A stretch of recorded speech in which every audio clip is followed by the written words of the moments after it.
Hi, I'm State Representative Dan Moul from the 91st District here in Adams County. Welcome to this month's edition of Legislative Reports. I'm sitting here in the Adams County Arts Council Art Education Center, a new facility here in Gettysburg, and I'm sitting with Chris Gladfelder, who is the Executive Director. Yes. Did I get that right? You did. And I'd like to welcome you to the show this month, and we have a brand new facility that was a long time coming, lots of hard work, and I'd like to talk to you on this show and take us through the whole process, start to current day, how we got here, and let the people out there know exactly what we do here at the Arts Center, Arts Education Center. Okay. So this this building was... for decades here was H&H Pontiac. We're at 125 South Washington Street in Gettysburg. Most recently it was the Glory Gym. It was a boxing gym. We purchased this facility back in November of 2010, but to give you the full story, let's go back a little further than that. The Arts Council's been around since 1993, and we started as a grassroots movement pretty much because the arts in our local schools were really under attack, and there was a lot of talk on some school boards that we're going to get rid of the arts. We shouldn't have music or theater and dance in our schools, and our Arts Council early organizers just thought that was certainly not the right course to go and not beneficial for our children. So out of that, 19 years ago, we've grown from a small organization to an arts council, a nonprofit arts organization. We serve about 40,000 people each year with our programs and services that serve all of Adams County. And we have over 540 members, people that appreciate and support the arts here in Adams County. 3 years ago, our board of directors thought it's time for us to have a new strategic plan. And let's base this plan on what the folks here in Adams County want going forward in the next 10 years for arts and culture. What's important to them? So we had a series of community meetings. We called them the Big Canvas, and we posed the question, what do you want this Arts Council to do over the next 10 years? Which direction we're going. Absolutely. We are not here to sit around and think up what's going to be good for everybody else. We want to serve the community. We want to provide meaningful programs and services. And the overwhelming result from the more than 80 people, artists, teachers, business people, local government, they overwhelmingly told us, you have focused on arts education and bringing more arts opportunities into the schools since you started. We want you to take that a step further. We want you to go full tilt into arts education.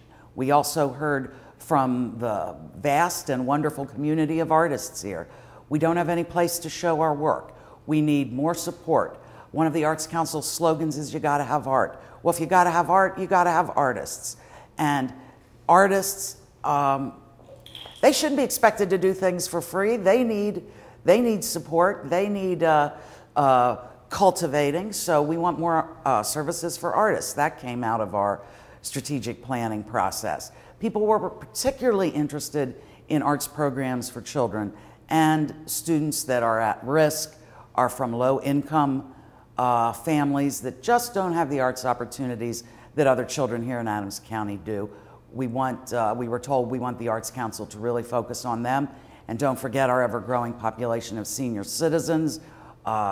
Just in the last ARP magazine, and I call it that darn ARP magazine because I'm a little sensitive. I just had a milestone birthday, but they've been after me for a couple of months now too. So I'm with you. Okay, they had a wonderful article about how beneficial art therapy, music therapy, dance is for all the folks in these resident. They used to be called old folks homes. That's certainly not the terminology now. That in resident nursing homes. That in fact, often better than a pill.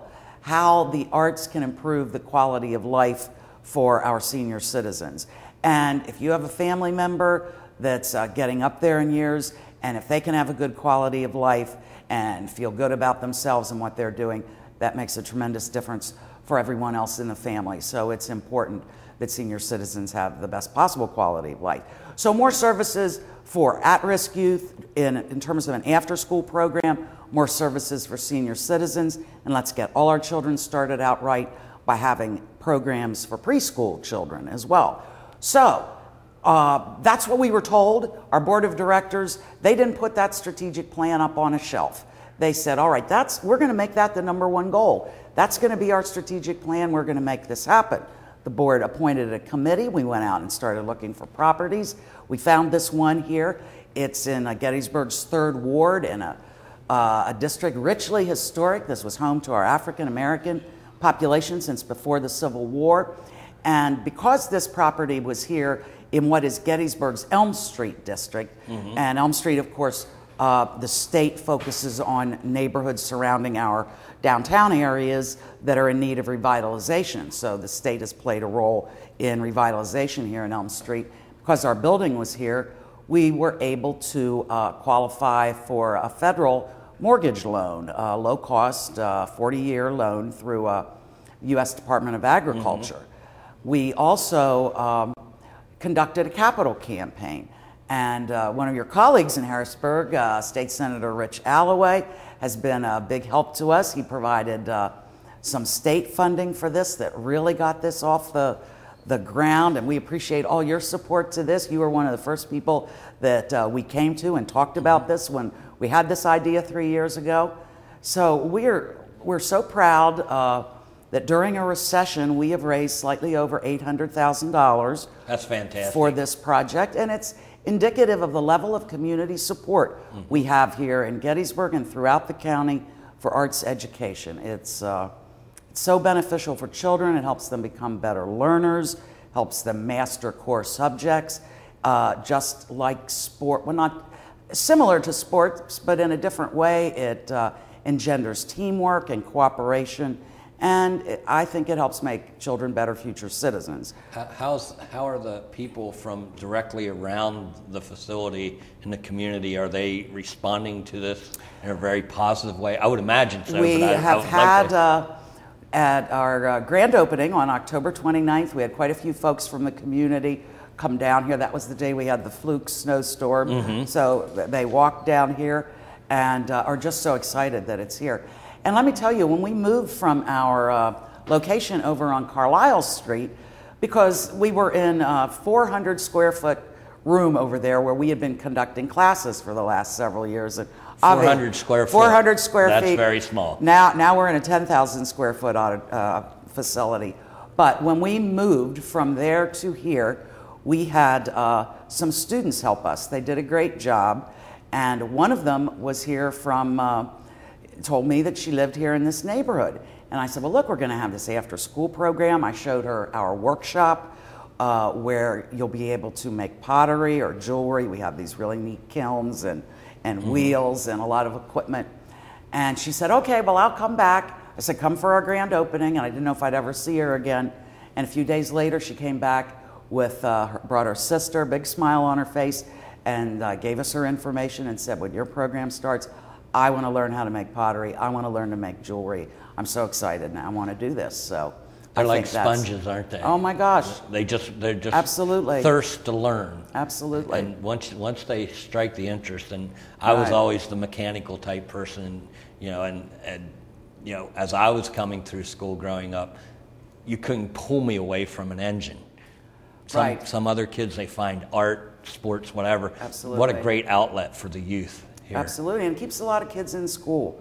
Their interest in art or music or theater. And off the streets. Yes. And then that's very important. Did you find over the years, Chris, that children were drifting away from the arts, that the schools weren't putting enough emphasis on the arts? Let me say that the quality of the arts programs here in Adams County is exceptional. We are fortunate to have wonderful art teachers, and some districts more than others that really support those programs. But You know what the current economic climate is, and the arts have a big target on their backs. That's the first place they look to cut. And it's not just economics, it's this standardized testing. The academic day is getting shrunk. If you're a student that needs extra tutoring so you do well on your standardized test, you're not going to be down the hall in the art class. You're going to be up here, you know, getting some additional instruction so that you test well. So between the testing and the budget cuts, it's just like when the Arts Council started. The arts are under attack, and it's so sad. It's penny wise and pound foolish. And we think that this facility couldn't come at a better time, because we're going to develop some programs here that are specifically geared to students who who are wonderful artists or already at a young age a very good musician. This is going to be a facility where they're going to be able to get the additional training that I'm afraid in the future some of our schools are not going to be able to provide. Well, now here's a thought. How about collaborating with some of the school districts in the area to teach classes here, maybe use that to generate a couple of dollars to offset the cost of operating the facility? That is part of our plans. I don't think... Glad that you're one step ahead of me on that one. I don't think your viewers could see this, but we're sitting in the studio here at our Arts Education Center, where we're going to be teaching music, theater, and dance. And here in the studio, we have musical keyboards. And just to give you an example of the sort of things we're going to offer, if you have a child that has an interest in the piano or the keyboard and private lessons are just not going to work per your budget, we're going to have small group instruction here, classes of 5 or 6 children, or we're going to open this up to adults too. You can come in and learn to play the musical keyboard, very affordable. The classes that we offer here range from painting, drawing, photography, writing in our reception hall out here, which is available for rental for community events and cultural events. We have a full kitchen, and we're going to offer culinary classes here. So this is the place in Adams County if you want to benefit from everything that the arts can do for you, from our youngest citizen to our oldest citizen. Here's where you'll find a wide variety of arts opportunities. There you go. You know, I've been wanting to play Great Balls of Fire on the piano for years. Well, we'll plug it in. Somebody can teach me how to do that. Absolutely. And the nice thing about our classes, because apparently some people, maybe adults more than children, might be reluctant to learn how to play the keyboard because they think they'll sound bad and be embarrassed. Well, our keyboards plug in, it's got a whole system.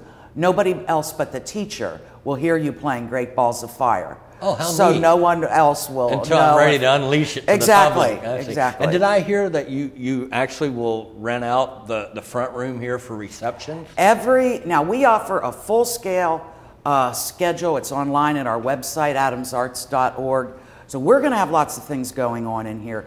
But every space in here, our studio, our visual arts classroom, our workshop, and this reception hall that can accommodate 180 people. 180? 180. Wow. All of these facilities are also available for rental to the public. And do you, off the top of your head, with the use of the kitchen area and this, the hall, the banquet area, if you will, reception area, what would that rent for an afternoon? If somebody out there says, now there's an idea, I could have a private party or a reception, what would they look to spend, just ballpark? $250 if you are not an Arts Council member, and I think it's $200 if you are. And I mentioned earlier, we're a membership organization, and there are many benefits of being a member. One of them is reduction of the rental cost on a facility here like our reception hall, and every class that we offer here or every short-term seminar, reduced tuition if you're an Arts Council member. And what is membership dues? It ranges from $30 for an individual and $60 for a family, and then on up you can make a higher level donation, but we think it's very reasonable, and that's for a year's membership. Certainly think so. That sounds very reasonable. And we think our classes are priced very affordably for the average person here. for 8 hours of instruction. If you're an Arts Council member, $85 or $95 if you're not. So we think it's a good deal. And, you know, I'm a baby boomer. We're all starting to look at retirement, and I think that all the other boomers out there, as you know, our children are grown and we're slowly easing in to retirement, if in fact we can retire, this is a place that's going to have all kinds of opportunities for you to pursue playing the guitar. Oh, I haven't played the guitar since high school. Boy, I'd love to pick that up again. Or I always liked to paint, but I just never had time. I've been busy with my life, and you know what? Now it's time for me. Now I'm going to pick up some things. I'm going to go online, adamsarts.org, see what the Arts Council's offering, and do some things for myself. That's what we think a lot of folks are thinking and are going to be doing here. Yeah, I'm just on the very tail end of the baby boomers myself. I'm about 10 years out from retirement now. I have a feeling that retirement for you will be spending a lot of days right here, yes, doing exactly what you're doing exactly. today. Yeah, I've been involved with well, the arts since I'm a native of Adams County, of Gettysburg, and went off and studied theater in college at Temple.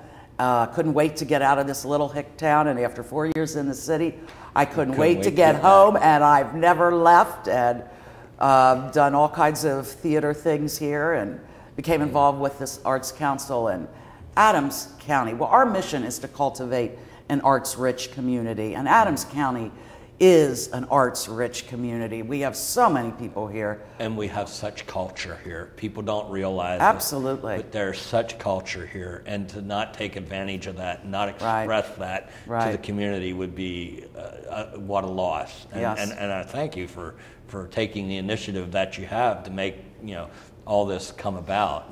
Now the classes themselves, you say they range. You can come here and take a pottery.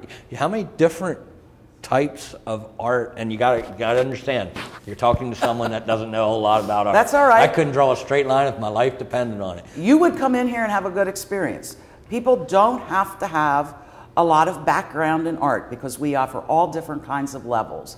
If we say it's for a beginner, it's for a beginner, and we don't expect someone to have a background in it. Right. How many different sort of classes? You got pottery, painting, music, culinary. Those are the broad categories. But just in terms of the visual arts, colored pencil, learning to create with colored pencil, pastels, acrylics, watercolors, oil painting. Those are different categories just of. And you have different people to teach each one of those we do. Classes? We're very lucky. Either local artists who are highly qualified, or local arts teachers are the folks that teach our classes, and they're enthusiastic, they're well qualified, they do a great job, and always get good evaluations from their students. And then, of course, during the summer, and I can't wait to see the kids when they come into this new facility, particularly the ones that have been over at our old place. We have summer camps for children, and those run Monday through Friday, either mornings or afternoons, and all different kinds of subjects for kids. I'll give you one example. One that's been very popular is creating masterpieces, and that's where students learn a bit about classic artists. So they learn, for example, what Michelangelo did, and then they create something in the style of Michelangelo. So not only is that a fun experience for them, but it's educational, and then they get to learn about a famous artist and his role in the times, in the culture. Because that's something else. We know that the arts have tremendously positive benefits for children, but the arts, as you well know here in Gettysburg, in terms of cultural tourism, are an economic driver. We have the wonderful Majestic Theater here, the Gettysburg Festival, and those facilities create dollars. Every person that goes to the Majestic doesn't just spend X amount of dollars for a ticket price. they bring money into the local economy. Absolutely. I know all about the economical impact of having businesses and centers Right. and things like this. You know, it is extremely important to our local economy. And this project was about $1 million renovation, and we hired all local contractors. Good for you. And it Thank came, you for doing absolutely, absolutely, and it came at a time where they were very happy to get the work. Yeah. Oh, in this day and age with the economy the way it is. Yeah. And I would be remiss if I did not do a shout out to our wonderful architect, Gary Schaefer here at Schaefer You shout out Design. to anybody you want to shout out to. This place is a wonderful facility, and they did a great job. Gettysburg Construction Company was our general contractor. Halls Electric and Rodney B. Smith handled the HVAC and plumbing, and they were a joy to work with, and we're just so excited about this facility. Well, compared to what it was prior to the Arts Council taking over this facility to what it is today, it's a metamorphosis. It is, so to speak. It absolutely it's is. unbelievable how beautiful this Right. facility is. What do you have to offer for the tourists that come through town? One of the things, we have something scheduled already. Of course, everyone in Gettysburg is looking to 2013, the sesquicentennial. Absolutely. And we have a wonderful artist, nationally acclaimed, more recognized for his sculpture. His name is Gary Castile. He has several monuments here on the Gettysburg battlefield, but he also is a wonderful artist, a visual artist. So he is busy painting scenes of the battlefield, and we're going to have a big show of his work that is going to be here during 2013.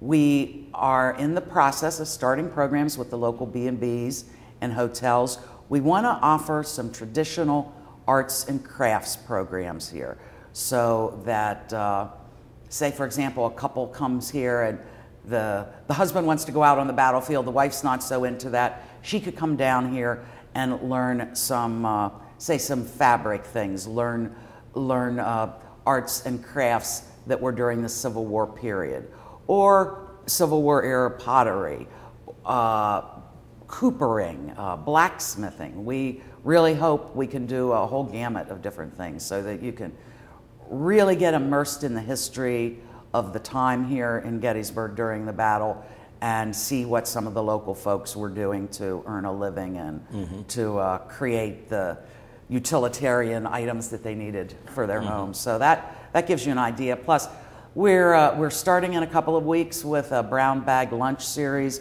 We're going to have authors, artists. There's always going to be something going on here where you can come in, bring your lunch, and hear a talk by someone or see a demonstration. We're not so much about talking. We always want to be demonstrating and showing. Artists talk with their hands. Indeed, yes. and exactly that's, right. And that's great. And I did notice when I come into the facility that there's a lot of artwork hanging on the walls, and I've got to assume every piece in here, or almost every piece, has a price tag with it. Yes. Somebody sees something they like, they can buy it. They can take it home with them. Yes, to open this new facility, we put a call out to anyone that was an Arts Council member and an artist.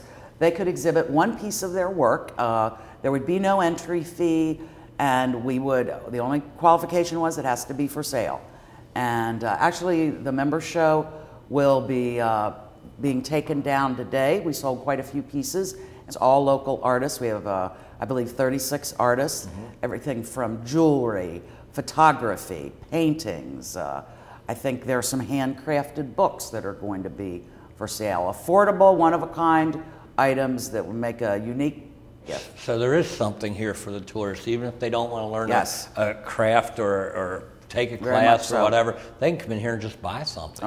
And that, I'm going to make the assumption that generates some revenue for not just the artist, but for the Arts Center. Absolutely. And that helps keep the lights turned on. Yes. And, do you have any employees, full-time Dan, payroll? it's amazing. We have grown so much. I started part-time as the executive director in 2001 with one part-time staff member. I've been full-time since 2003, plus I have a staff of 6 people. Wow. And 2 of those just came on board since we did this project. So not only did we put some money in the pockets of local contractors, we gave good paying jobs to folks, and you know, this is an economic boom for the people who teach for us. You know, they make some extra money that way, and if you're an artist and you're trying to pursue your craft, that money really helps. Oh, absolutely. I really do appreciate what you've done. You know, the slogan of our capital campaign was building community, and we really feel that we're doing that, and we hope that people don't think of this as the Arts Council's home, but they think of it as their home too, and a place to come and be part of a community. As we wind this interview down, Chris, do you have any closing thoughts for those at home? Well, you know, we are, I described to you how we got to this point. Now we're starting a whole new phase here. We so appreciate all the help we had from Harrisburg, from corporations, from individuals, from the Margaret True Klein and Thomas L. Klein Foundation here locally, and the Robert C. Hoffman Charitable Endowment Trust. All those people, through their support and their generous donations, got us here in this facility. So now it's a whole new ball game, and now I want to extend a cordial invitation to all the folks in Adams County. Come to the Arts Education Center. Come see what we have to offer here. Check out our website. Give us a call. We want this facility to be of value to you. And it's, you know, in this day and age, with any arts institution or arts organization, don't take us for granted. We need your support to make this work. Plus, we think we have some wonderful, exciting opportunities that people of all ages are going to enjoy. So hope to see a lot of folks over here for a wide variety of things that we're going to be offering. There's always going to be something happening here at our Arts Education Center. Well, I'm sure that as people get to know about the Arts Center, this will become actually a destination. We hope so. And we think it's a worthy destination. Oh, absolutely. What you're doing here is a wonderful thing for the community, and it certainly has made this part of the community a great place to be. And thank you for what you do. Thank you. Well, that's all the time we have today for this month's edition of Legislative Reports. I'm State Representative Dan Moul here in Adams County in the 91st District. My contact information will be on the screen as follows. Thank you.